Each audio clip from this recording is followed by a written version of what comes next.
سڵاو ئەم کاتتان باش بینەرانی خۆشەویستی بەرنامەی تەوارەکان خۆشحاڵین کە جارێکی دیکە دەبینەوە میوانی ماڵەکانتان تا کۆتایی لەگەڵمان بن.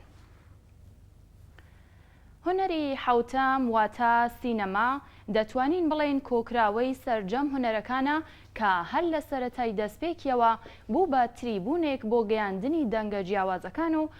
وروژانەوەی فکری و ڕێگایەک بۆ ناساندنی میلەتەکان و کلتورەکان. بە ئامرازکردنی سەنعەت و هونەری سینەما لەلایەن دەسەڵاتە سەرەڕۆکانەوە شتێکی تازە نییە و ڕەنگە بتوانین سیستەمی فاشیزمی ئیتالیا و دەسەڵاتی موسۆلینی بە باشترین نمونە بهێنینەوە. لە هەموو هونەر و زانستەکان ڕژیمە ناڕەواکان هەوڵدەدەن ئەم هونەرە بە کەیفی خۆیان دەستەمە بکەن و بەکاری بهێنن بۆ بانگەشە و پڕۆپاگەندەی خۆیان بۆ ئەوەی کە سینەما ناحکوومەتی و پشت بە دەسەڵات و ڕوو لە خەڵک بۆ مانەوەی دەسەڵاتدارەکان لە حاکمیەتێکی نامەشروع جێگەی مەترسیە بۆ ئەوەی کە سینەما دەوری هەیە لە بروژانەوەی خەڵکی چەوساوە و بەرزکردنی ئاستی زانست و بیرکردنەوەی کۆمەڵگا دەوری هەیە لەسەر ڕوانگەی هەر تاکێکی کۆمەڵگا بە نیسبەت دابوو نەریتەکانەوە و هەروەها جێگەی مرۆڤ لە جیهاندا و بەتایبەت لەسەر جێگە و پێگەی ژنان لە کۆمەڵگادا. بۆیە سینەما کەرەستەیەکی بەهێزە لە دەستی دەسەڵاتدا و دەسەڵاتگەلێک وێنەی کۆماری ئیسلامی لەم کەرەستەیە هەرچی زیاتر کەڵک وەردەگرێت بۆ چەوسانەوەی نەیارانی خۆی و بەلا ڕێگابردننی کارکتەرە سیاسیە دژبەرەکانی خۆی لەو دەسەڵاتی ئیمکاناتی بەرهەمهێنانی بەرهەمی سینەمایی بەدەستەوەیە و سینەمای فەرمی و باڵادەست کە وەکو بەرهەمی پەیوەندی بابەتی ئایدیۆلۆژیک و ئابووری پێناسە دەکرێت وێنەی زەقی ئەم ئاپاراتۆسی سینەمایە.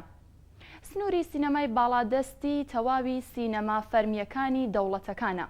لە ڕاستیدا سینەمای باڵادەست ئامرازێکە بە مەبەستی گەیشتن بە ئامانجگەلی ئایدیۆلۆژیک یان بە واتایەکی تر سینەما پانتایەکە کە ئایدیۆلۆژی دەستی بەسەرداگرتووە. سینەمای نەیار خوێن و دژی سینەمای باڵادەست هەر لە سەرەتای بێچمگرتنی ئەو میدیایە بوونی هەبووە کە نمونەی زەقەکەی تریاری سیاسی بوو.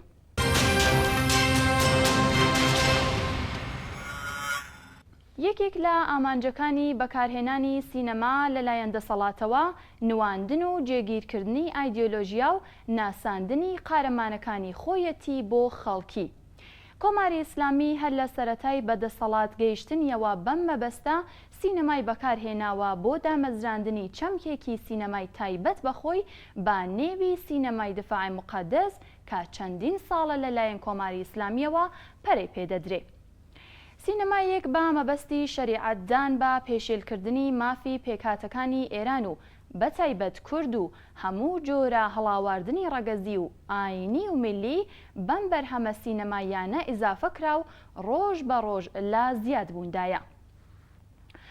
بەلا ڕێگابردننی شۆڕشی مەشروعی خەڵکی کوردستان و هەوڵدان بۆ بە وێنەکێشانی سیمای خەڵکی ئەم بەشەی ئێران با خەڵکانێکی نەزان و بێئاگا لە ڕووداوەکان و خۆ لە قاڵبی مونجی و دەرباسکەری ئەو خەڵکە نواندن لە ئامانجەکانی ئەم شێوە لە فیلمسازی واتە سینەمای دفاعی موقەدەس بوو. مێژووی ئەم جۆرە سینەمای بێ بنەما و چەواشەکارە بە نسبەت ڕووداوە مێژوویەکانی دوای هاتنە سەرکاری کۆماری ئیسلامی دەگەڕێتەوە بۆ دەی 60 بەملاوە کە ڕژیم ویستی لە هەموو ڕێگایەکەوە نظامی سیاسی و فەرهەنگی دەسەڵاتی دیکتاتۆرانەی خۆی بەسەر کۆمەڵگای ئێران بەتایبەت گەلانی بندەستە بسەپێنێت. لێرەدا و لەم بەرنامەیەدا دەمانەوێت تیش بخەینە سەر ڕوانگەی سینەمای دفاعی موقەدەسە و بە نسبەت ژنی کورد و شێوازی ڕوانینی باڵادەستانە و قارەمانانەی کارکتەری ئەم سینەمایە واتە بە بەسیجیە یان پاسدارەی کە ڕۆڵی مدافع و پارێزەری ژنی کوردی لە هەمبەر بە وتەی خۆیان ضد ئینقلاب و لایەنی بەرامبەری شەڕ پێداوە.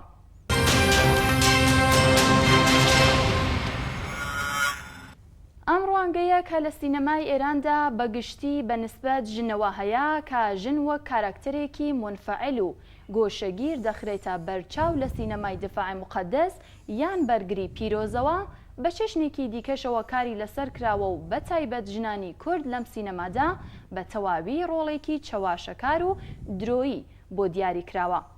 هەروەک بینیمان ژن لە ئەدەبیاتە وەک هێمای نیشتمان دێتە گۆڕێ و لەم شێوەڕوانینەدا داگیرکردنی ژن بە واتای داگیرکردنی نیشتمان دێتە ئەژمار. بۆ نمونە لە کتێبی ئیلیاد و ئۆدیسەی هومێردا کاتێک براژنی پاشای یونان لەگەڵ شازادەی تروادا دەڕوات بۆ ئەوەی هەموو سوپای ئەو وڵاتە و ئوستورەکانیان هێرش دەکەنە سەر تروا بۆ هێنانەوەی ئەو ژنەکە وەک سەمبۆلی کەلتور و نیشتمان چاوی لێ دەکرێت، ئەوە لە کاتێکدایەکە لە زۆربەی بەرهەمەکانی سینەمای دفاع مقەدەسدا هەوڵدراوە ژنی کورد وەک کارەکتەرێک نیشان بدرێت کە پشت دەکاتە شۆڕشی گەلەکەی و دوای کارەکتەرێکی بەسیجی و پاسدار دەکەوێت و لە خۆی هیچ ئێرادەیەکی بۆ بەشداری و مانەوەی لە خەباتان نییە و تەنانەت لە هەندێک جێگەدا وەفاداری خۆی بۆ لایەنی هێرشبەر و متەجاوز واتە پاسدارەکان نیشان دەدات. ئەمە لە حاڵێکدایە ژنی کورد بە تەواوی لە ئێراندا یەکەم ژن بووکە بە هەموو شێوەیەک دەست بە دەسەڵاتی کۆماری ئیسلامی ڕاوەستاون و لە ڕاستیشدا دەستیان بردووەتە چەک و پارێزگاریان لە خاک و نیشتمانی خۆیان کردووە. لە سینەمای پاش شۆڕشی ئیسلامی ئەبا هەروەها کە بە زۆری لەسەر ژنان لابرابوو هەر بە زۆریش درایەوە بەسەریاندا. زۆربەی ژنە هونەرمەندەکان خرانەوە نێو چوارچێوە داخراوەکەی ماڵەوە و سینەماش کەوتە دەست توندڕەوە ئیسلامیەکان. ئەم شۆڕشە کە شەڕی ئێران و عێراقی بەدواوە بوو 8 ساڵ بەبێ هیچ دەستکەوتێک درێژەی بەو شەڕەدا. ئەو کەمە دەستکەوتەی سینەمای ئێران لە پێش شۆڕشی بە تەواوی لەناو برد. سینەما کە بە هەموو لاوازیەکانیەوە خەریک بوو گۆڕانکاری بەسەردا دەهات و دەیتوانی بە یارمەتی ئەو ئەندیشە نوێیانە بەرەوباشی بڕوات و ڕۆڵێکی گرنگی هەبێت. ئەو سینەما کە هێشتا خەریکی گروگاڵ بوو کەوتە دەست توندڕەوە ئیسلامیەکان و شەڕخوازەکان و ڕەواڵەتێکی توندوتیژی پێدرا. بوو بە سینەمای شەڕ کە بە تەواوی سینەمایەکی پیاوانە بوو. پیاوان چەکیان لە شان دەکرد و بەرەو سنووری شەڕ وەڕێ دەکەوتن. ژنانیش کە بە تەواوی خرابوونە پەرابێزەوە تەنیا ڕۆڵێک کە لە فیلمەکانی ئەم سەردەمەدا هەیان بوو ڕۆڵی ژنی خانەنشین و فەداکار بوو کە خەریکی منداڵ بەخێوکردن بوو چاوەڕێی گەڕانەوەی هاوسەرەکەی لە شەڕ بوو. ئەگەریش هەواڵی کوژرانی هاوسەرەکەی ببیستایە دەبوایە وەک ژنێکی وەفادار تا کۆتایی ژیانی بە دیار منداڵەکانیەوە دابنیشتایە. هەر لەم سەردەمەدایە کە فیلمەکانی پێش شۆڕشی ئیسلامی بۆ ژنان دەچنە ناو لیستی ڕەشەوە و تەنیا پیاوان ئەویش بە نهێنی ئەتوانن سەیری ئەو فیلمانە بکەن، واتە دیسان بڤەکان داوێنی ژنان ماچ دەکەن. لە دوای چواردەیە زاڵیەتی کۆماری ئیسلامی بەسەر سینەمای ئێراندا بە چاوخشانێک بەسەر کەلتوری ئەم سینەمایەدا بە ئاشکرا دەبینین کە ڕۆڵی ژنان لەم بوارەدا چەندە منفعیل و پەراوێزخراوە. بە درێژەی سینەمای کۆماری ئیسلامی ڕوانگەی جیاواز بۆ ئەم سەنعەتە دیار کراوە. لەوانە پێکهێنانی چەمکێکی تایبەت بۆ پرۆپاگەندەی ئایدۆلۆژیا و خواستەکانی دەسەڵاتی شەڕەنگیزی کۆماری ئیسلامی بە نێوی سینەمای دفاع مقەدەس یان سینەمای بەرگری پیرۆز. لە کوردستانیش بەتایبەت ئەم چەمکە سینەماییە ڕاستەوخۆ دەستی خستە سەر بە وێنەکێشانی چەواشەکراوی ڕواڵەتی ژنی کورد. ژنی کورد لە زۆربەی بەرهەمەکانی سینەمای بەرگری پیرۆزدا هەمان ژنی لە ژوور نووست و بێ ئاگا و چاوەڕوانی هاتنی ڕزگاری دەرێک نیشان دەدرا و ئەو قارەمانش کە چاوەڕوانی دەکرا وێنەی کەسێکی پاسداریان بەسیجی پێدرا بوو لەلایەن دەسەڵاتی ناوەندەوە وەڕێکرابوون بۆ ڕزگارکردنی ئەم کاراکتەرە ساویلکانەی گۆشە و کەناری ئێران و بەتایبەت کوردستان. بە وێنەکێشانی ژنی کورد بەو شێوەیە لە سینەمای ئێراندا لە کاتێکدایە کە هاوکات لەگەڵ دەستپێکی بەرنگاری خەڵکی کوردستان ژنانی کوردیش وەک هەموو چینی توێژێکی ئەو کۆمەلگایە هاتنە مەیدان. هەندێکیان لە بەرامبەر هێرشی حکوومەتدا دەستیان بردە چەک و ئەوانی دیکەش بە شێوەگەلی جۆراوجۆر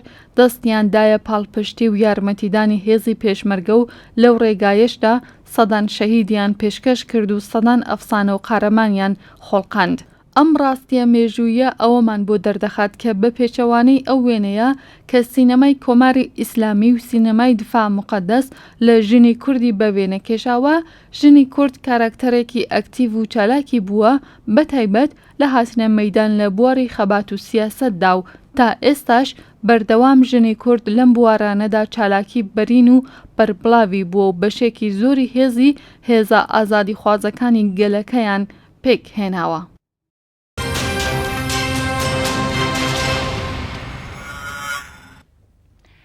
بینەرانی خۆشەویست بۆ چاوتوێکردنی زیاتری باسەکەمان لە ستودیۆی بەرنامە میوانداری بەڕێز ئیدریس عەبدی فیلمساز و کارناسی سینەمامان کردووە. بەخێر بێن کاکە ئیدریس بۆ ستودیۆ. زۆر سپاس.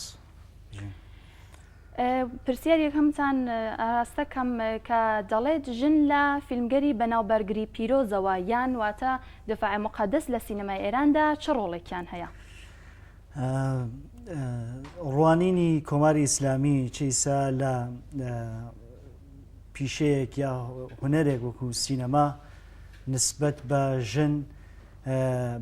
هەمیشە چە بەر لە شۆڕشی 57 چ دوای شۆڕژی 57 دیدگایەکی جنسیەتیان بووە زۆربەی ئەو فیلمانەی کە ڕۆڵی ژنی تیا بووە یاوەی کە ژن دەوری تیا بینیوە. خۆب ئەم دیدگا جنسیەتیە ئەم تەبعیزە جنسیەتە لە سینەمای ئێران لە دوای شۆڕشی 57 زۆر بەرچاوترە، لەوانەیەک هەندێک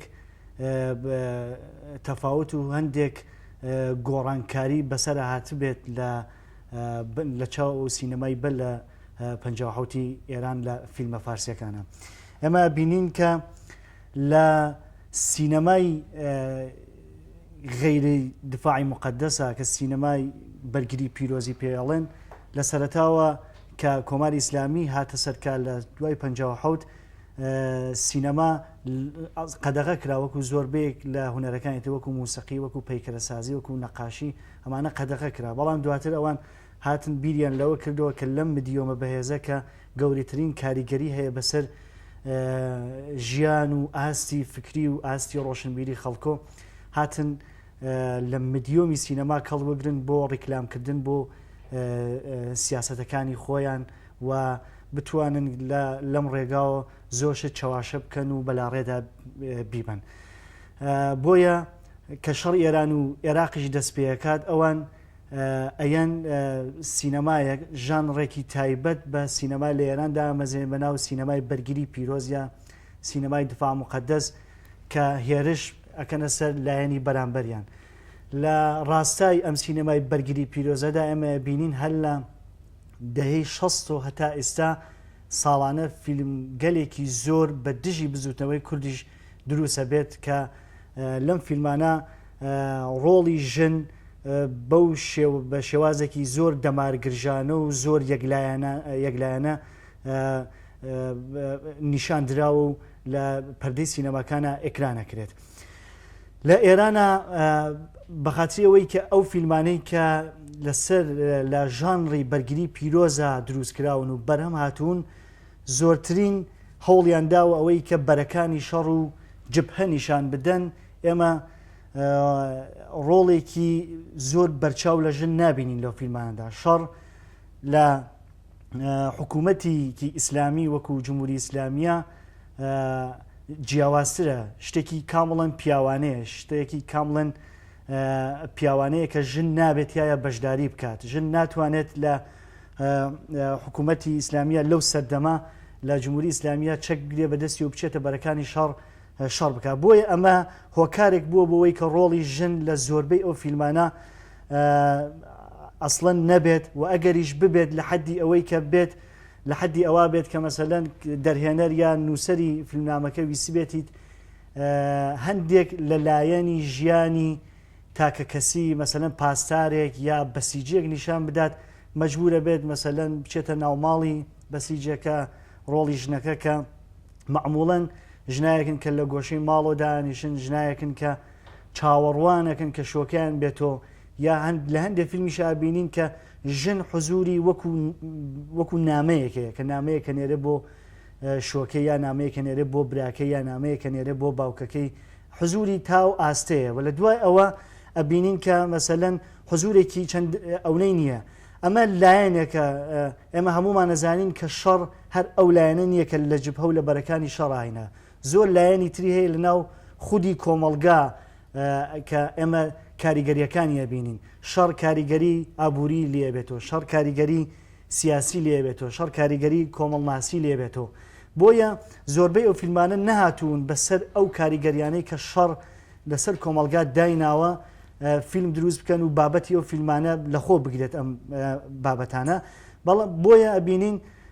کە ڕۆڵی ژن لەو فیلمانە زۆر کەمە. لە چەند ساڵێک لەمە و پێشە ئەبینین کە مەسەلەن هەندێک فیلم دروست کراوە کە لەسەر کاریگەریەکانی شەڕە. ئەبینین ئەو کاتە ژن وەکو حزوری فیزیکی حزوری هەیە لە فیلمەکانە، بەڵام دەوری سەرەکی نییە دیسان. مەسەلەن لە فیلمی ڕووزی سێڤۆما ئێمە ئەبینین کە ژن لە پەرستارێکە کە مەسەلەن عاشقی یەکدانەیەک لە بەسیجەکانە بێت. ئەویش ئەو دەورە و ئەو کاریگەریەی کە ژن بەسەر شەڕەکەوەدایانە نیشان نادا. کارەکە چێتە مەسەلەن ئەبێ بە کارێکی میلۆدرام تا ئەوەی کە کارێکی مەسەلەن لە ژانری دفاعی مقدس یا بەرگری پیرۆزا بێ. بۆیە ئەمە ئەبینین ئەم لایەنانە زۆر بە وردی و زۆر شخصیت پەردازی هایەکی ورد کە تاسیراتی کۆمەڵناسی، تاسیراتی ڕەوانشناسی، تاسیراتی اقتصادی، تاسیراتی سیاسی کە ناو کۆمەڵگا بووە نیشان نەدراوە. بۆیە بەو هۆکارە ئەمە بینین کە ڕۆڵی ژن لەو فیلمانە زۆر کەمە. لە هەندێک فیلمە مەسەلەن وەکو فیلمی لەیلی بامەنەست کەماڵی تەبریزی ئێمە ئەبینین کە ژن ڕۆڵێکی خراپی هەیە لە ئەم فیلمەدا، ئەوەیە کە ئەڵبەت لە چاوی خودی کۆماری ئیسلامی و سیاسەتی ئەو سیاسەتەی کە لە پشتی ئەو دروستکردنی ئەو فیلمەیە ئەمە خراپە. لەوانەیە لە ڕوانگەی منی کوردۆ ئەم ڕوانگەیەکی باش بێ، ئەوەیە کە ئەبێت بەر بەوە ئەگرێت کە شوەکەی بچێت بۆ شەڕ، بەر بەوەی کە ئەوە ئەگرێت کە شوەکەی ئەو بیرۆکە جەهادی و بیرۆکەی شەڕکردنی کە لە سریایەتی لەگەڵ شەڕی لەگەڵ عێراقیەکانە ئەبێ بەبێتە هۆکارێ بۆەوەی کە نەڕوا بۆ شەڕ. لەلایەکی ترەوە بینین کە مەسەلەن لە فیلمێکی ئیخراجیهای یەک ژن هۆکارێکە بۆەوەی کە پیاو بچێت شەڕ بکات، بۆەوەی کە مەسەلەن براکەی یا خانەوادەکەی ڕازی بن بەوەی کە بیدە ئەمانە بەیەکەوە ئیزدواج بکەن. بۆیە یا هەندێک جار ئێمە ئەبینین کە ڕۆڵی ژنان ڕۆڵی وەکو لە نەخشی دایکە، لە نەخشی خوشکە، لە نەخشی ئەو نسبەتە فامیلانە کە هەیەە زۆرتر ڕۆڵێکی چاوەڕوانی و شیوەن و ڕۆڕوو فقط منداڵ بەخێوکردنە. ئەبینین لە هەندێک لە فیلمەکانە پیاوەکە ئەسیرە بێت یا مەفقود الئەسەرە بێ ونە بێت، ئەم ژنە ئەبێت بەهۆی ئەو کولتورەی کە ناو کۆمەلگایە هەیەی بە ئەبێت فقط دابنیشە چاوەڕوانی ئەوە بێت کە چای لە دەرگاوێ بزانێکەی شۆکەیەتەوە کە ئەو سەختی و ئەو هەموو کێشانە چارەسەر بێت. لە هەندێک فیلمیشا کە ئەبینین مەسەلەن پیاوەکە ئەسیر بووە یاوەی کە ون بووە لە شەڕا یاوەی کە کوژراوە، دوای ئەوە ژنەکە وەختێکە دووبارە ژیانی هاوسەری پێکێنێت لەلایەن کۆمەلگاوە تووشی کێشەهایەکی زۆرە بێت. بۆیە بەگشتی ئەگەر پوختی بکەمەوە کورت و پوختی بکەم ژن لە سینەمای دفاعی مقدسە ڕۆڵێکی بەرچاوی نییە، چه لە بواری ئەوەی کە بوونی لە ناو فیلمەکە. مەسەلەن ئێمە فیلمی کانیمانگامان هەیە کە یەک فریمیش نابینی کە ژنێکی تیا بێت کە ڕۆڵی تیا ببینێت، چونکە شتێکی پیاوانەیە لە ڕوانگەی ئەوانەوە ژن هیچ کارێک ناتوانێت لەو کارە پیاوانانە بەشداری بکات. بە کورتی و بە پوختی ژن هیچ ڕۆڵێکی نییە لەبەر ئەوەی کە زۆرتر ئەوان ئەو تاکیدەی کە کردویانە بەسەر جبهەکانی شەڕە بووە، نەک ئەوەی کە بەسەر ئەو کاریگەریانەی کە شەڕ لە ناو کۆمەڵگا دایناوە. بەڵێ ژنی کورد لەم سینەما چه نەخشێکیان هەیە؟ هەمیشە ژنی کورد بە پێچەوانی ئەوەی کە ئێمە لەم فیلمانە بینین بەرجەستە کراونەتەوە دوایەوە شخصیت پەردازیان بۆ کراوە. ژنی کورد بە پێچەوانەی هەموو ژنانەی کە لە سەرانسەری ئێرانان بە درێژایی مێژوو تەنانەت بەر لە شۆڕشی 57یش بە سەرهەڵدانی ئەو هێزە چەپانە لە کوردستانە بەتایبەت کۆمەڵە جۆرێک لە ئاگاهی و جۆرێک لە ڕۆشنبیریان تیا دروست بوو بۆەوەی کە هەندێک لە داواکاریەکانیان باسی لێ بکەن تەنانەت ئەوانە تابووهایە بوو کە هێزهایە چەپ وەکو کۆمەڵە توانیان تەنانەت بەر لەوەی کە شۆڕشی 57یش بکرێت ئەو تابوانە بشکێنن بەر لە شۆڕشی 57 کاتێکە زیندانیانی سیاسی لە زیندانە بن ئەوە ژنانن کە مانگرتن و دوایەوە کۆبوونەوەی ناڕەزایەتی دروستەکەن لە کوردستانە بۆ ئەوەی کە زیندانیانی سیاسی ئازاد بکرێن ئەلبەت ئەم کۆبوونەوە ئەم ناڕەزایەتیانە هەماهەنگ بووە لەگەڵ ئەو تەحسونانە و ئەو مانگرتنانەی کە لە ناو خودی زیندانەکان هەبووە بەڵام ئێمە بینین کە لە سینەمای دفاعی مقدسە ژنی کورد ڕۆڵێکی منفعلی هەیە ڕۆڵێکی هەندێک جار مەسەلەن ئێستا مەسەلەن فیلمی چێ هانا کە ژنی سیروانە ژنێکی دڵپڕلەقینە بە نسبەت بە ئەوەی نسبەت بە شەڕ بەگشتی و بەردەوام سیروان لەوە ئاگادارەکاتەوە کە شەڕ نەکات ئەمە لە ڕوانگەی ئێمەوە لەوانەیە باش بێت بەڵام لە ڕوانگەی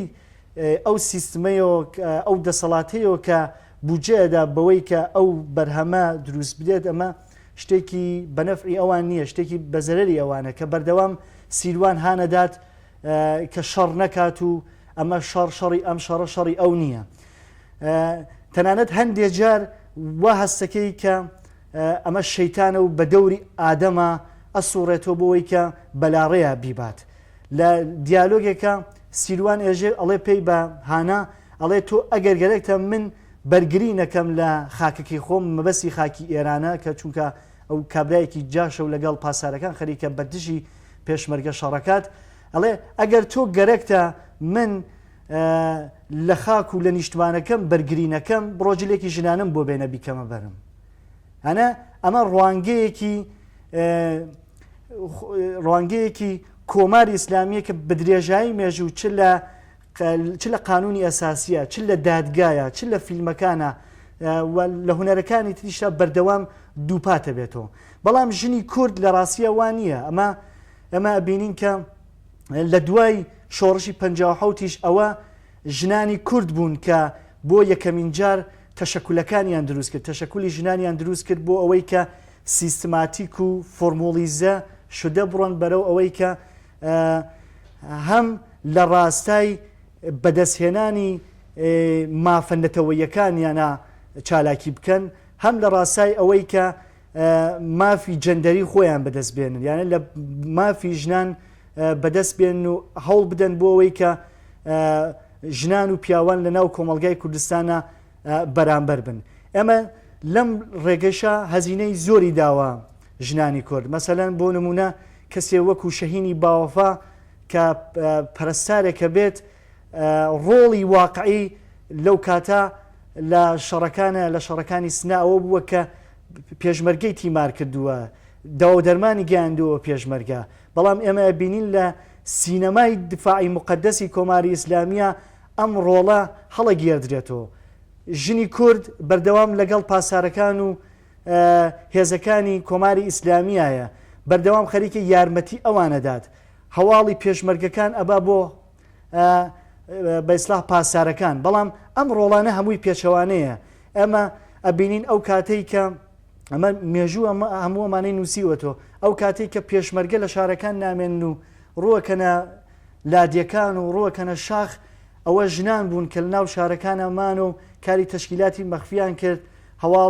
هەواڵەکانیان ڕۆژانە ئەگەیان بە پێشمەرگەکان کە لە شاخ و لادیەکان نابوون بەڵام هەموو ئەمانە هاتووە لەم فیلمانەی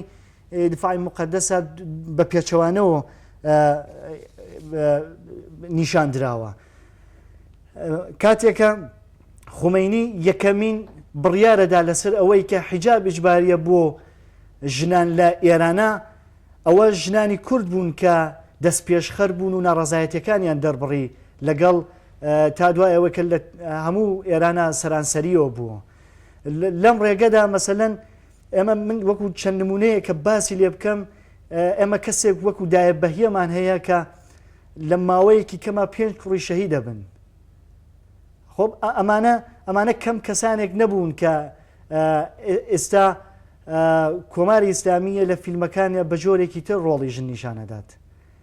کەسی وەکو فەزیلەتی داراییمان هەیە کە لە مێژووی ژنانی کووردا کە باشترین مقاومەتی کردووە لە زیندانەکانی کۆماری ئیسلامیە. ئەمانە هەمووی نمونەهایەکی بەرچاون بۆ ئەوەی کە ژنی کورد بڵێت کە یا ئێمە بە ئفتخار و باسی لێ بکەین کە بێژین ژنانی کورد ئێمە ئاوان ئەوەی کە ئێوە ئێڵێن شتێکی پێچەوانەیە و شتێکی درۆیە و دوایەوە ئەو شخصیەتانەی ئەو شخصیەتی ژنانەی کە لەناو فیلمانەدا هەن باوەڕپەزیریان نییە. یانە بۆ منی مخاتب بۆ منی بەردەنگ ئەو باوەڕپەزیری نییە، چونکە خەڵکی کوردستان هەمووی ئەزانێت کە ژنان چۆن خزمەتیان بە پێشمەرگە کردووە، پێشمەرگیان حەشار داوە، نانیان داوە بە پێشمەرگە. ئەو پێشمەرگانەی کە لە سەنگەری بەرگری لە خاک و نیشتمانی کوردستان بوون هەر ڕۆڵەی ئەو ژنانە بوون، هەر برای ئەو ژنانە بوون کە لە کوردستانە ئەمە ئەبینین بەردەوام هاوکاری پێشمەرگیان کردووە. بۆیە ئەمانەی تر کە کەسانی وەکو حاتەمیکیە، کەسانی وەکو مەلاقولی پور و کەسانی وەکو کەماڵی تەبریزی لە هەندێک فیلمەکانیە خۆشیان ئەمانە ئەزانن کە ئەمانە چەواشەیە و بەلاڕێدا بردنە و دوایەوە زۆر دەمار گرژانە خەریکن باز لە ژنی کوردەکەن. بەڵێ ئەگەرەکرێت چەند نمونەیەک لە چەواشەکردنی ڕۆڵی ژنی کورد لە سینەمامانە پێ بڵێیت؟ لە پرسیاری پێشووە ئاماژەم پێدا ئێمە لە زۆربەی و فیلمانە مەسەن بۆ نمونە ئەگەر ئێمە لە فیلمی شووری شیرین نمونەیە بۆ من لە فیلمی شووری شیرین ئەمە بینین کە ژنانی پێشمەرگە ژنانێکن کە زۆر توندوتیژیەکەن، تەنانەت هەندێک جار لە کاراکترە پیاوەکانی زۆر توندوتیشترن، بەڵام لە حاڵێکدا ئەمە وان نەبووە، نە پێشمەرگەی ژن نە پێشمەرگەی پیاو هیچ کات ئەو توندوتیژانە نەبووە تەنانەت بەلایەنێکە بۆ نمونە ئەسیر بۆ کۆتۆسە دەسییان، بەڵام یەن ئەوان ئەم ڕۆڵانە پێچەوانەیەکەنەوە بە شێوازێکی زۆر دەمارگەژانە زۆر بە توندوتیژانە شخصیت پەردازیەکەن بۆ ژنانە. نمونەم لە فیلمی چی هاوردۆم بۆ نمونە مەسەلەن هانا یا کاراکترەکانی ژنی ترکە بۆ نمونە لە ئەو قەڵای کە پاسارەکانی لێ و بە وتەی خۆیان پاسارەکان خەریکن پارێزگاریان لێەکەن بەردەوام لە ئەو دڵەڕاوکیان کە پێشمەرگە بێت و قەڵاکە بگرێت و ئەوان بکوژێت. ئەمە یانە کاتێکە من وەکو بینەرێکم دیمەنانە بینم زۆر کومیکە بۆم ئەمشتانە، ئەسەن تەنزێکی زۆر مۆزحەکە ژن لە قەڵای پاسارەکانە خۆی بشارێتەوە بۆەوەی کە پێشمەرگە نەیکوژێت. وتم ئەم ڕۆڵانە لە ژیانی واقعی پێشمەرگە لە ڕۆڵی واقعی ژنان لە کۆمەلگای کوردستاندا بە پێچەوانە هەمووی نیشان دراوە و ئەمە بۆ نمونەم ئەبینین کە بەردەوام لە چەمران ئەپارێنەوە بۆەوەی کە ئاویان بۆ بێنە، بەردەوام لە چەمران ئەپارێنەوە بۆەوەی کە ڕزگاریان بکات. تەنانەت هانا لە دووڕێیانێکە گیری کردووە کە براکەی پێشمەرگەی و ئەسیرە بەدەستی پاسارەکان و لێرە حاتەمیکیە بۆ نمونە باس لەوەیە کات کە ئەم ژنانە لە ڕووی منطق و دوایەوە بڕیارهایەکی ئەقلانی نادن، لە ڕووی ئەحساساتەوەی نەکەن، وەکەوەی کە بڵێت بەڕاستی ئەمانە هەر مەغزیان نییە کە بیر بکەنەوە، یەک لە ڕووی ئەحساساتەوە هەندێک ئەکتی داڕشتووە بۆ کاراکتری هاناکە کاراکتری سەرەکی ژنە لەو فیلمەدا یەت هەنا ئەوانە نیشانەدات. بۆیە نمونە زۆرن لە ئەم فیلماندا ئیسان من حوزوری زێنم نییە کە بێم دەقە بە دەقە و گرتە بە گرتە و دیمەن بە دیمەن بێم باسی لێ بکەم، بەڵام هەموو شتانی کە ئیستا باسم لێ کرد ئەوە سەلمێنێت کە بەڕاستی کۆماری ئیسلامی خەریکە یەکلایەنە و بە پێچەوانی ئەوەی کە ڕۆڵی واقعی ژنان بووە لە شەڕی پێشمەرگە و هێزە داگیرکەرەکانە یەت شخصیت پەردازیان بۆ کاو لە فیلمەکانیانە نیشانیانەدات. زۆر باشە. کۆماری ئیسلامی بۆ تاوڕادەیە وێنەکێشانی ژنی کوردی بۆ شێوازەکەی خۆی ئەیهەوێت بۆ گرنگە؟ ئەوە بەڕای من هەڵ ناگرێتەوە تەنیا بۆ ژن، بۆ ئەوەی کە ئەو فقط بیەوێت کە ڕۆڵی ژن خراو نیشان بدات. ئەوە هەوڵێکی میدیاییە، هەوڵێکی زۆر گشتگیرە کە کۆماری ئیسلامی وەکو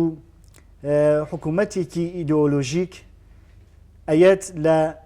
سینەما وەکو مدیۆمێکی بەهێز ئیسفادەیەکات، کەڵکی لێ وەرەگرێت بۆ ئەوەی کە بەگشتی بزوتنەوەی ڕزگاری خوازی گەلی کوردی پێ بکوترێت. گەرەکێتی بە جۆرێک بۆ نەسڵی نوێی چه ئەوانەی کە لە کوردستانن، چه ئەوانەی کە لە سەرانسەری ئێرانن، تەسویرێکی تر و ئیمەیجینگێکی ئەو شێوەی کە خۆی پێویستەتی و خۆی لە زێهنیایەتی دروست بکات و تەحویڵی نەسڵی نوێی بدات چ لە کوردستان و چ لە ئاستی سەرانسەری ئێرانە. مەسەلەن بۆ نمونە ئێستاش لە هەندێک لە شارەکانی ئێرانە ئەوە باوە کە کورد بنیام سەرە بڕێت، یا کورد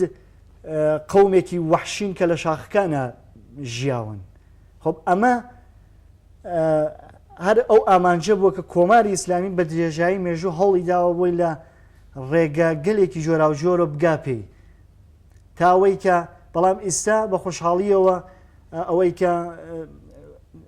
خوێندکارانی کورد ڕێیان کەوتە زانکۆکان، ئەوەی کە ئەو ارتباتانە لە بین کورد و نەتەوەکانی تر لە ئێرانە زۆرتر بوو و هەندێک فیلمی سینەمایی کە دەرهێنەرانی کورد بەرهەمیان هاورد، ئەمە وای کرد کە وەیە ئەو پەیوەندیانەی کە حەزبە ڕۆژهەڵاتیەکان گرتویانە لەگەڵ حەزبە سەراسەریەکانی ئێرانە، ئەمە بە جۆرێک وای کرد کە ئەو شێوەڕوانینە کە خەڵک لە سەردەمانێک نسبەت بە کورد بوویان لە قیاس بە خەڵکی کورد بوو بە نەتەوەی کورد بوویان هەموو ئەوانە پاکۆ بێتەوە. جال ئێستا بۆ ژنان ئەگەر بۆ ژنان وانیشانەدا کۆماری ئیسلامی هەل لە سەرەتاوە کە ئەوە ئەو بیرۆکەیەوە دای لە زێنی کە بێ لە سینەما بەکاربێنێ بۆ سەپاندن و بۆ ئاڵوگۆڕی ئەو شتانەی کە لە مێشکی خۆیەتی لەسەر ژنانیش کاری کرد، یانە ژنان بەشێک بوو لەو بیرۆکەیە کە بێت لەسەریان کار بکات. ژن لە سینەمای بەل لە شۆڕشی 50دا ڕۆڵێکی یەکجار جیاوازی بوو. ژن لە کابارا ئەڕەقسی، ژن لە کابارا مەشروبی خواردۆ، ژن لە کابارا گۆرانیەوەت. خۆ ئەمانە لە حکوومەتێکی ئیسلامیە هێڵی سوورە، نابێت ئەم شتانە ببێت. ئەمە لە زۆر فیلمان لە فیلمە فارسەکانی بەل لە شۆڕشی 50 تا بینین کە زۆرێک لەو فیلمانە ئەو ژنانەی کە ڕۆڵە بیننتیایە کاراکتریەکی ژنانێکی ڕوسپیان هەیە کە خەریکی لەشفرۆشین لە کابارەکانە، لە شقامەکانە، لە ناو ماڵەکانە، زۆر بە ئازادی حتا تەنانەت جۆری لیباس پۆشین لە چک بەسەریانۆ نییە، لیباسی سەردەمی کە لە ئەوروپا ژنانیان کردە بەریان لە ئێرانیش ناو فیلمەکان و تەنان لە کۆمەڵگای واقعی ئێرانی و کوردستانیشە ئەو جۆرە جلانەیە بینی. ئەمانە هێڵی سوور بوو بەلای کۆماری ئیسلامیۆ کە هات هەندێک ممەیەزی دانا، هەندێک یاسای دانا بۆ ئەوەی کە سانسۆر بکات، تەنانەت لەگەڵ لە تەوقەکردنێکی سادە و بیگرە لەگەڵ کاراکتری پیاو کە ژن بیدات جۆری لیباسپۆشین، جۆری هەڵسوکەوت لە ناو ماڵە. ئەم ڕۆڵە گۆڕا بەوەی کە ژن لە چوارچێوەی ماڵا بێت، ژن فقط کاری ئەوەیە کە خزمەت بە شوو مناڵەکانی بکات. هەوڵیدا بۆەوەی کە ئولگویەک دروست بکات لەناو فیلمەکانیە لە تا ئەمەی کە ئەڵێم تا مەسەن ساڵی 75 و 76 هەر ئەم ڕۆڵە بوو تا ئەوەی کە سەردەمانێکە ڕێفۆنخوازەکان لە ئێران هاتنە سەرخوار ئەم ڕۆڵانە تا حدودێک گۆڕانکاریهایەکی بەسەر هات. کۆماری ئیسلامی هات ئولگویەکی لە ژنێکی موسڵمانی ئێرانی لەناو فیلمەکانیا ڕنگدانەوەی پێدا بۆ ئەوەی کە ما بەقی ژنانی تر کە دانیشن تماشای ئەو فیلمانەیەکەن لەو ژنانە ئولگو بگرن. ئەم ژنە چۆن شخصیتێکیە، ئەم ژنەی ئولگوی مسلمانی ئێرانیە لە چوارچێوەی ماڵایە، فقط کاری ئەوەیە مناڵ و مناڵەکانی تربیەت بکات، لە دەرەوە کار ناکات، فقط ئەو زمانی دایکی خۆیە ئەزانێت، موسیقی کار ناکات، تەنانەت گوێ بۆ موسیقی ناگرێت، تەنانەت لە هەندێک فیلمابینین کە تماشای تەلەڤیزیۆن ناکات. یانە ڕۆڵەکانی ئەو نەوشکە کە بنیان بێزارە بێت کە تماشای نەکات، یا بین تەنانەت لە چوارچێوەی ماڵە چارشێوی بەسەرۆیە. ئەمە لە ژیانی واقعیە هەل لەو سەردەمەشا بینین کە ژن لە چوارچێوەی ماڵە ڕەحەت بووە، لەوانەیە هەندێک کاتیش دەچکی لەسەر لا بردبێت یاوەی کە بە لیباسێکی ڕەحەترەوە دانیشت بێت ناو ماڵە. بەڵام لەو فیلمانە بینین کە وانە ئەم ژنە ئولگوی مسلمانە ئێرانیە فقط کاری ها لە چوارچێوەی ماڵە لە دەرگا ناتوانێت بترازێت بێ ئیجازەی شۆکەی و ڕۆڵهایەکی ئەوایە کە لە فەرهەنگی دواکەوتووی ئەو سەردەمەی کە لە ئێرانە حکوومەتی ئیسلامی ئەویست بیسەلمێنێت دووبارە ڕنگدانەوەی ناو فیلمەکانە بۆ دروست کردەوە. بەڵێ زۆر سپاس دەکەم بۆ وەڵامدانەوەی پرسیارەکان، وەگەر لە کۆتاییە و تێکتان هەیە کا پێتان وایە لە پرسیارەکانە نەبوویان من لە بیرم چووە فەرموو. سپاس، هیچ ئەرزێک نییە. سپاس زۆر سپاس بۆ بەشداریکردنتان لە بەرنامەکەمان.